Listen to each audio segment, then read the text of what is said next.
Korean জনপ্রিয় band BTS এর রয়েছে কোটি ভক্ত।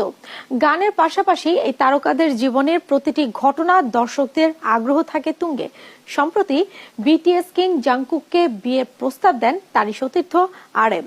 সেই গল্পই শোনাবেন মেহেরা রহমান সিমরান।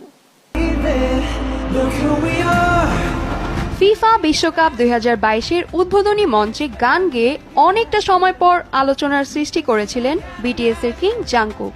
ড্রিমার্স গানটির সঙ্গে সেদিন কণ্ঠ মিলিয়েছিলেন দুবাই স্টেডিয়ামে থাকা হাজার হাজার বিটিএস ভক্ত।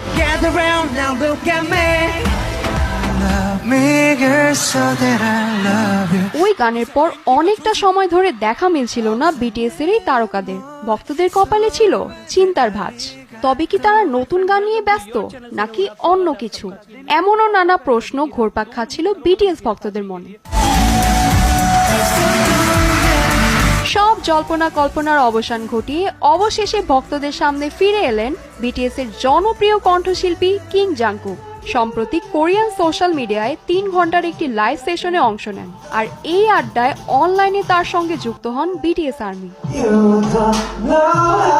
গান আড্ডার পাশাপাশি এই অনুষ্ঠানে নিজের জীবনের বেশ কিছু সিক্রেট শেয়ার করেন জাংকুক। তবে মজার বিষয় হচ্ছে, এবারের অনলাইন আড্ডায় জাংকুককে বিয়ের প্রস্তাব দেন এই ব্যান্ডের লিডার RM। অনেকের মতো তিনিও লিখেন, প্লিজ ম্যারি মি। ওই মন্তব্য দেখে জাংকুক মজা করে উত্তর দেন, আমি বিয়ে করতেই পারি, কিন্তু আমাকে সামলাতে পারবে তো? আমাকে সামলানো কিন্তু খুব চাপের বিষয়। RM এবং জাংকুকের এই রসিকতা দেখে অনেক খুশি বিটিএস ভক্তরা।